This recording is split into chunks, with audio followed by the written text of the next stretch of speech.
Hey guys, welcome. I am Jenia. In today's video we got a bunch of cleaning going on and some other stuff. Let me fill you in. We'll be starting in our playroom / guest room, straighten out that complete disaster as well as do a little bit of laundry. After that, move into the kitchen. I have a little bit of freezing that I need to get done. It's just a couple of ingredients to make my life easier during postpartum. After that, we're gonna need to clean the kitchen, cook a quick dinner, and I'll be sharing some personal news with you during this video. I can't really say if it's happy or sad, a little bit of both, but I promise to get to that. Quick introduction for those who may be new. I am Jenia. I am a stay-at-home mother of 2 toddlers. My daughter is 4, my son is 2. I am pregnant with twins. I am going to have them within the next 3 weeks, and there has been a lot of changes happening around the house, including decluttering and cleaning and room makeovers. I have been hoping to have a little bit more time just to get a couple of more major things done. I just got a bunch of clothes donated to me for the twins, and I do have their nursery together, but I don't have their clothes organized. Basically, I'm nesting and I don't know if I have enough time for everything, but I hope you will join me and get this house ready as much as we can. Just showing you what we're starting here with. This is playroom / guest room, and the toys have crawled into the guest room territory, so we need to fix the situation here. Pick everything up and put it into designated spots. Last time, a couple of videos back, when we did a makeover of this room, we installed those big shelves by the window so that I can store some baskets there, and in those baskets I like keeping their toys separated by category. So far it has been one of the best systems I've tried when it comes to toy organization. It does not mean that the playroom will always stay tidy, but it does mean that it takes just a few minutes to clean it up, because every toy technically has its own place. Anyway, I'm sure you'll pick up on that as I'm cleaning up this room. And also, let me address that grabbing stick I'm using for picking up the things off of the floor before you start questioning, because I know it looks a little bit funny, but this stick has been my lifesaver during pregnancy, especially in the 3rd trimester. My least favorite thing right now is to bend over, pick something off of the floor, so I've been using this stick everywhere I go, as well as my kids, for picking up things off of the floor. The kids have been really helpful as well. Every time they hear that I'm calling them for help from another room, whenever I need them to pick some things off of the floor, it does make them feel important and needed, and I think they like it. So that is how I have been doing and managing things around the house so far.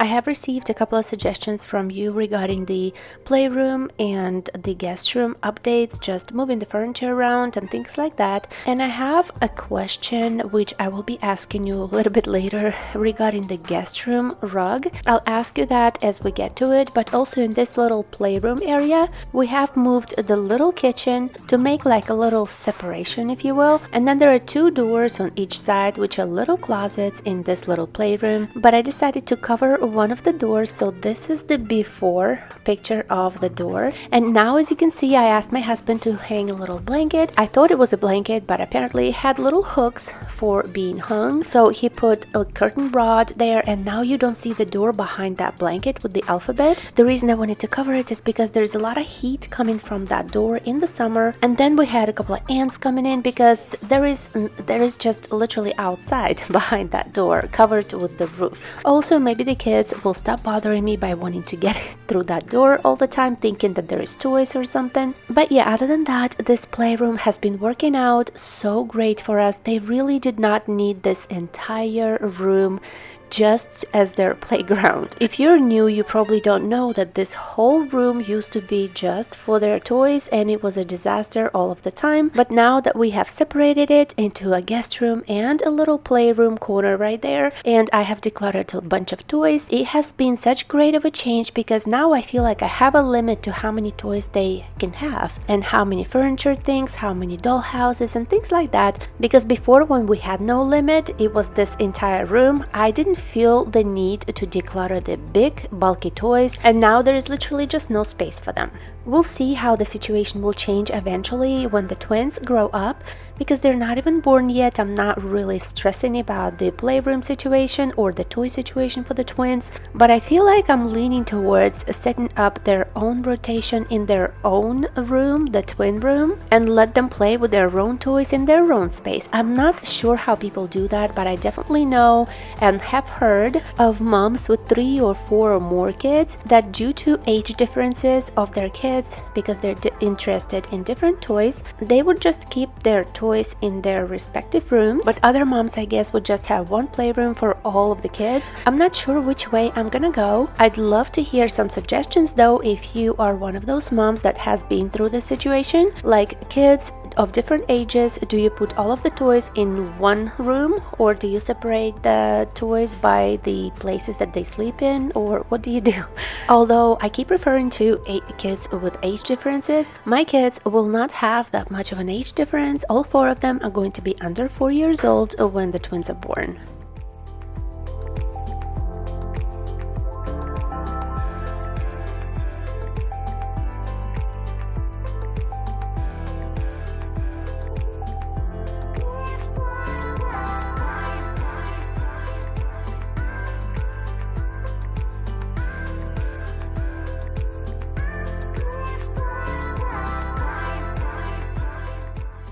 Of course, Anya, my 4-year-old daughter, has figured out how to get those containers off of the shelves, but even if and when they get all of the containers off of the shelves and on the floor, I still feel like it's much easier to just pick it up and put it back on the shelves and into the containers. I also have 2 not so big toy rotations and all of their puzzles stored behind one of those doors, so if I do feel overwhelmed, I can just put a bunch of toys into that closet and make them play with a very minimal amount.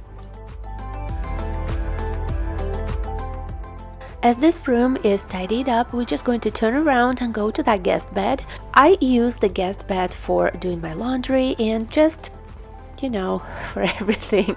As I ask my kids to help me with cleaning around the house, their task normally would be to put everything into a basket, and then I will go through that basket because it's easier for me that way. So I'm just going through that laundry basket real quick with all the miscellaneous stuff, putting it back to place, and then we're gonna fold some towels. I gotta ask you the question about the rug, and then we're gonna move on to downstairs to the kitchen and continue over there.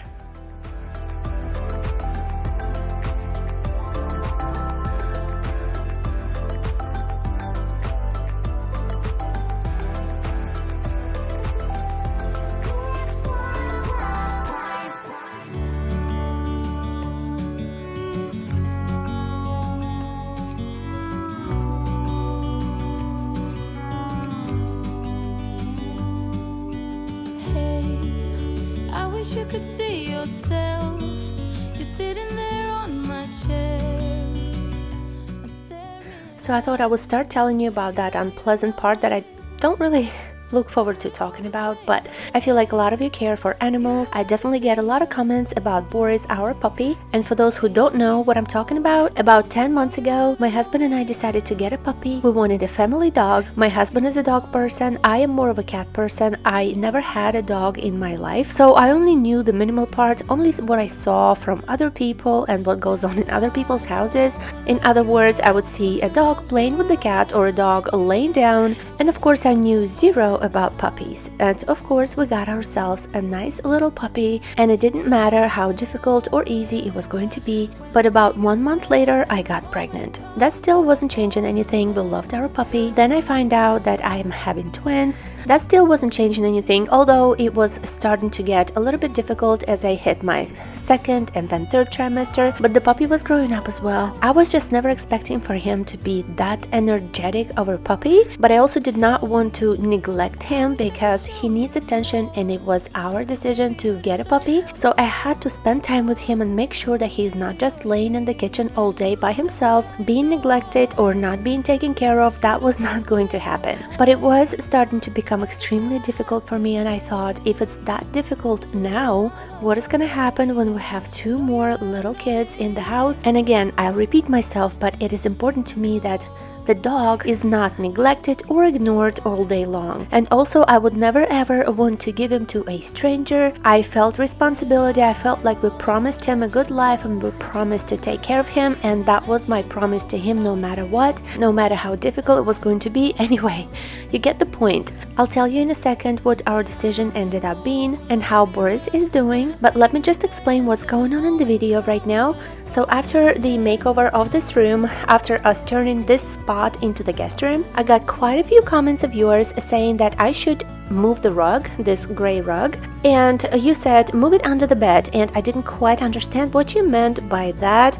So if you're one of those people who commented that, please let me know. Did you mean for me to move it to the right, like you're looking at it right now, so just move it to the right so that it's under the bed? Or did you mean for me to kind of turn it to the right and then move it closer to the other wall so that it's kind of centered in the room? I'm not quite sure. So could you explain please in the comments, because I don't want it to look weird.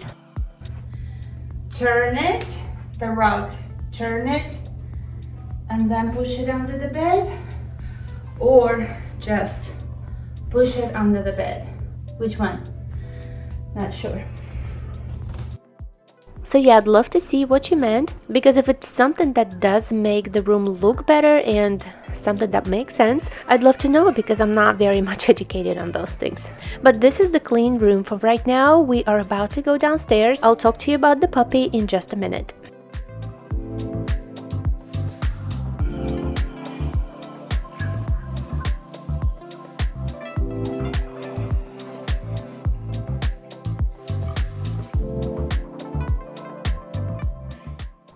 I also picked up a couple of dolls from all over the house, and I want to bring in a couple of more bins here on these shelves. I think it would make more sense if I had one bin for dolls and the other one for accessories for the dolls, and then another little bin for all the other toys that don't really belong to any of the categories that I already have here on these shelves.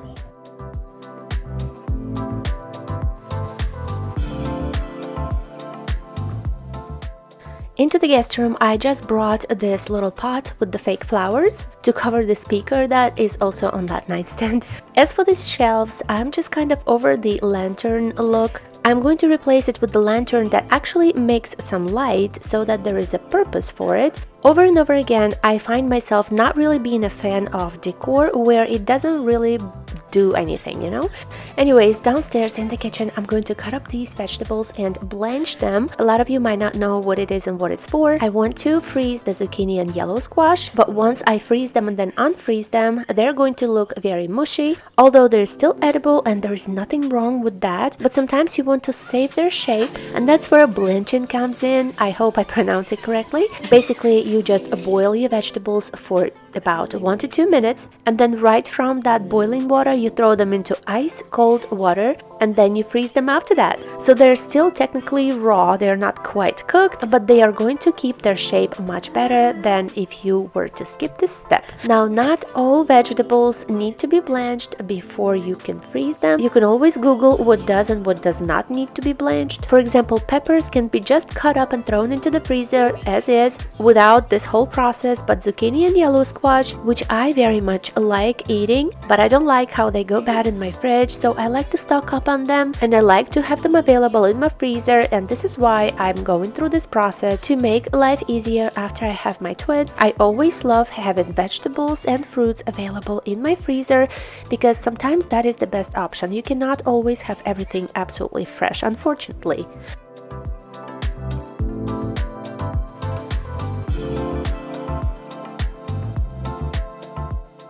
So I'm going to put the vegetables on the plate, let them dry a little bit before I stick them into the freezer, just like that, separated on the plate. And I'm doing that so that they don't get stuck to each other while freezing. So I'm gonna put them into the freezer on that plate, just like that. And then a couple of hours later, I'm going to take them out of the freezer, throw them into plastic bags, date the bags, and throw them back into the freezer and be done with it.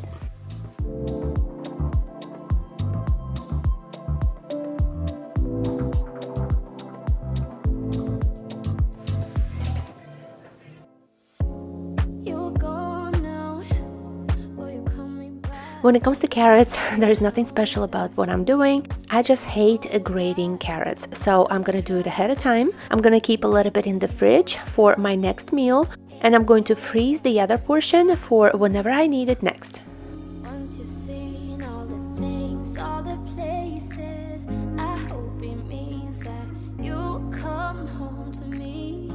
Once you've traveled the world, all the spaces inside your... So those are the zucchini and yellow squash after laying on the table for a little bit and just kind of drying up a little bit. Now I'm going to put them into the freezer just like that. And that is done so that they don't get stuck to each other while frozen, like I mentioned before. Your life-changing sensation.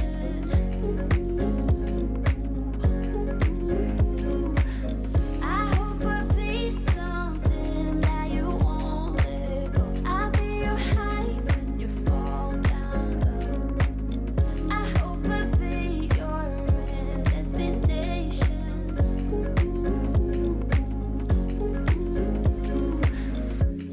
You're far away and yet so close. Yeah, I feel that.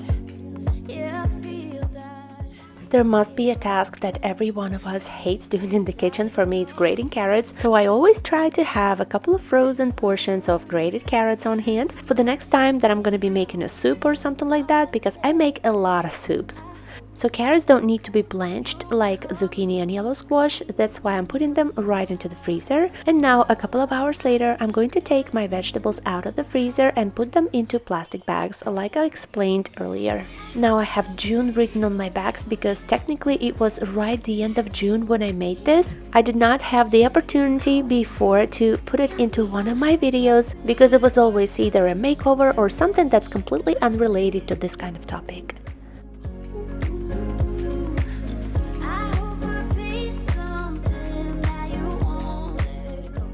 So now they're all done and ready for me whenever I need them next.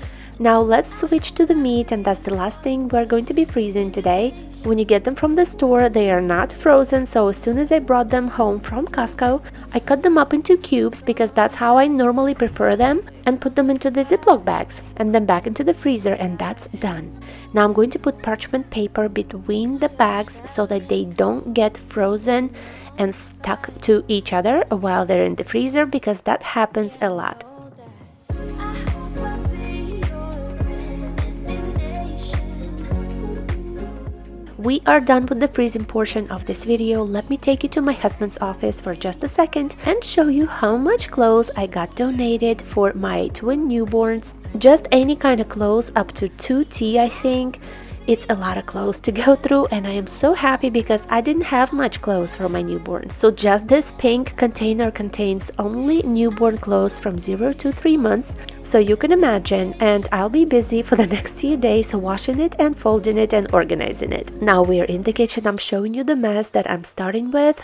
We just had lunch and then I left the kitchen because I was tired. I came back here when it was time to cook dinner now. So I'm going to be doing two things simultaneously. I'm going to be cleaning up the kitchen as well as getting dinner ready real quick. It is something new. I've never had taco soup before, but we had some pork left over. We'll get to that later. I can't do anything in the kitchen until it's at least a little bit cleared up. And so I'm going to start with that and then wipe down the surfaces. Eventually we'll need to unload and load the dishwasher. I need to talk to you about the puppy. I know that not everybody is interested in hearing what happened to the puppy, but I'll bring it up a little bit later anyways, for those of you who are. And then my husband is gonna show up with some bags, and I'll show you a couple of good things that we get from Costco all the time. And then after dinner, I am still going to come back here in the kitchen and vacuum and mop the floors to leave this kitchen nice and clean. I've been spending way too many thoughts on what went wrong. But what goes on? Normally my husband takes care of the trash, but he is at work most of the time and there's a lot of trash. I am curious, how many bags of trash do you go through? I go through about 2 to 3 trash bags a day, and of course it depends on the day, but it always feels like a lot. So how about you? I'm curious, how often do you have to take your trash out? At last, I'm standing. I know it could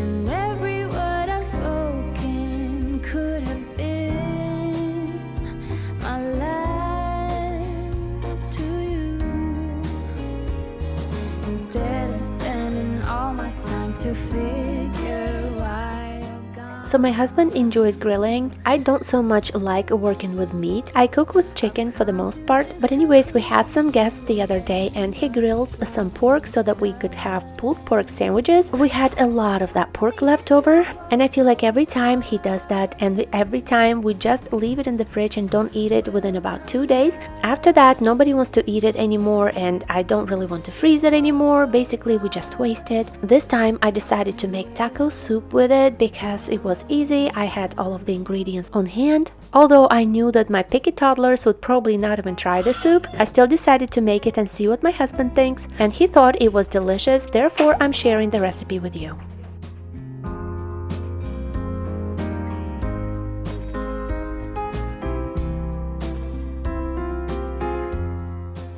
So I'm gonna need some ranch seasoning mix, taco seasoning, a variety of beans. I had some frozen and some in a can, some diced tomatoes, frozen corn, chicken stock, and of course pork.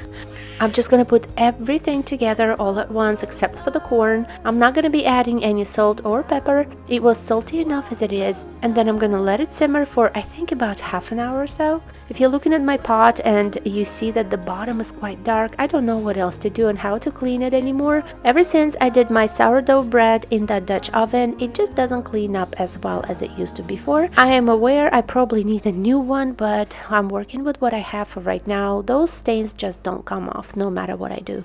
But if you do have some kind of tips or tricks, please leave them in the comments below.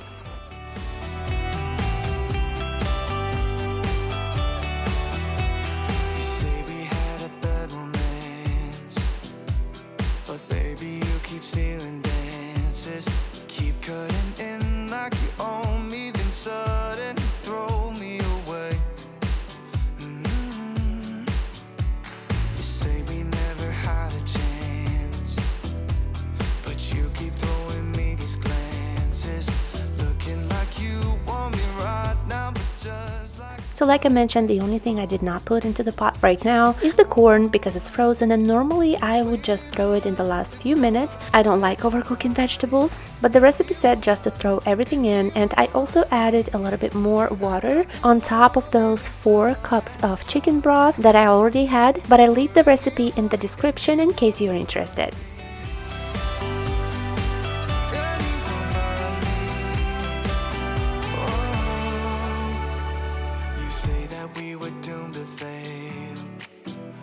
Still ask me what's the room I stay in. If I didn't know any better, I'd probably give you my plastic key card.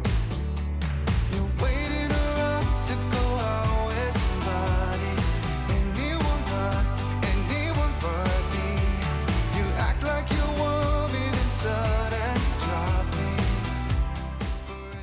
Let me talk to you guys about the puppy because as you can see, he is not here in the kitchen following me everywhere like he normally does. Like I said, no matter how difficult it was getting for me, I was not going to give the puppy to any strangers and just say goodbye to him and never see him again. But there is absolutely no judgment if you had to do so. I totally understand life is unpredictable. There are things that can happen and sometimes you cannot keep your promises, the ones that you make to your pets. And this is the hardest thing when it comes to a pet that I have ever had to overcome so far. Anyways, my husband's uncle, he was looking for a pet, but not a family dog. He was looking for a companion for life, a friend, a buddy, and just somebody who he would take with him absolutely everywhere that he goes, including his work. That guy does not have a huge family and kids going on. He wanted to adopt a puppy through a friend or something, and they had it all set up, and in the last moment the puppy was given to somebody else. Not sure what happened there, but I know that he was upset. We went to a family function the other day and we saw the picture of the puppy that he was supposed to take. It was a black and white puppy, just like our Boris. I thought that was a pretty interesting coincidence. One thing led to another, and a few days later we decided to give it a try and see how puppy would feel with a different owner, since the puppy is not even 1 year old. Maybe it was not too late, I thought, to still have him happy with somebody who would actually have all the time in the world to dedicate to this dog.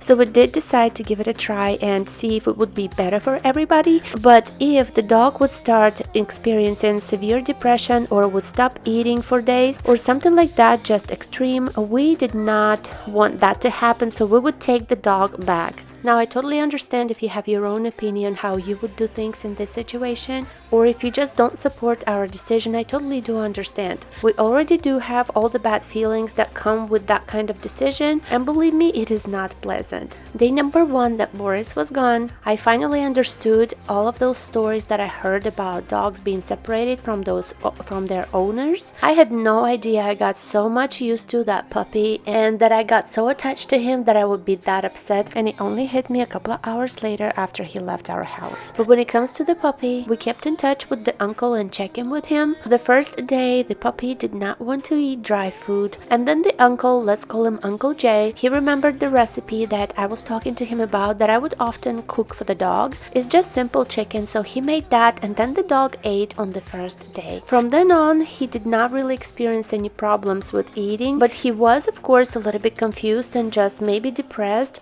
but nothing severe like it could have been. When it comes to the uncle and the puppy's relationship, the uncle absolutely fell in love with the puppy. Also, luckily, Uncle Jay has a job where he's allowed to bring the dog with him for the whole day and just have him there, by his side. So little Boris was never really alone and left to himself. His life has changed right away. He started going places, always doing something, getting exhausted by the end of the day, which is exactly what that type of dog really needs. He was really very energetic, and I could not provide that for him. It was getting worse and worse, and I think in the end we made the right decision. The right decision doesn't mean that it's going to feel good, but it's getting much better for both of us, my husband and I mean. It has been about a week and a half. I have waited long enough to share the news with you to make sure that everything is going okay and settles down a little bit. Now I feel like Boris is really happy. We get pictures and videos of him pretty much every day. I also want to say that we will be seeing him during family functions, and also I know that Uncle Jay mentioned that every once in a while he does go away for just a couple of days, and instead of leaving the puppy in the dog care, he could bring him to us and we would be so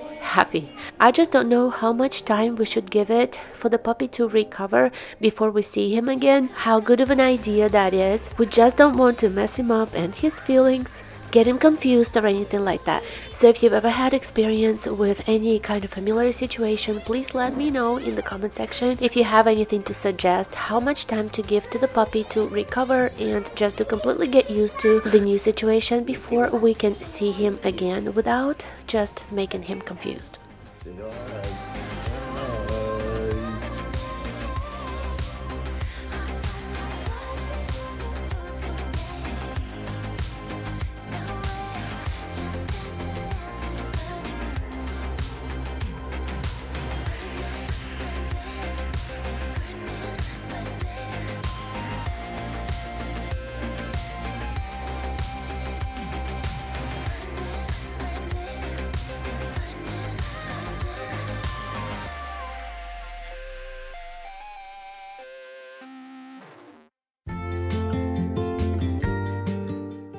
Okay, as my husband came from work, I asked him to stop for a couple of things and he grabbed a bunch more at Costco. I'll let you have a glance at that once he's done putting it on the table. And this is how the taco soup with pork turned out. They recommended to eat it with some cheese and maybe sour cream. Sour cream is my favorite thing in a soup, so yeah.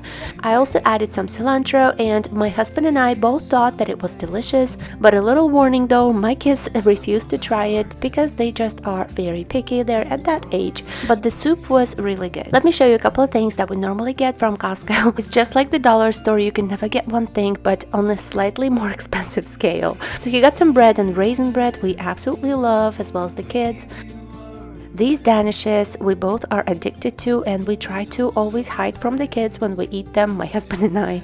He got some organic eggs. I guess they didn't have the cage-free ones, which we normally get. Some tangerines and avocados. I normally get the vegetable stock from there, but this time he got the chicken stock, which is priced, I can't remember, it's either the same or cheaper than if you were to buy it at a regular store. We always get our maple syrup from there. I use it for kids' oatmeals in the morning. Then my husband eats tortillas, like like nothing else, so we stock up on those there all the time. I don't even get a chance to freeze them before he eats them, but then lately my muscle was giving me a problem in my back, and this is the cream that he got from there.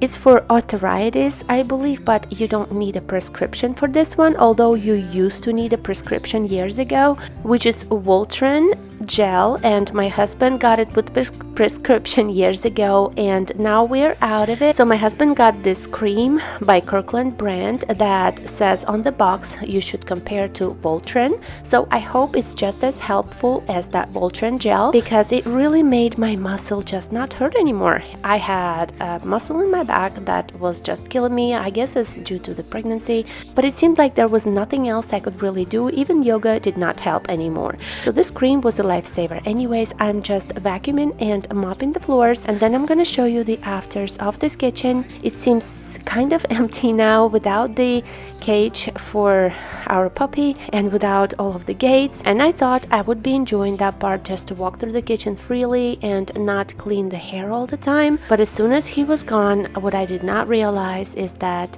how much he already was a part of our family. The good part is that he's still in our family, and he's actually very happy. He's got plenty of attention and people playing with him and taking him on the walks, bringing bones and treats for him every day.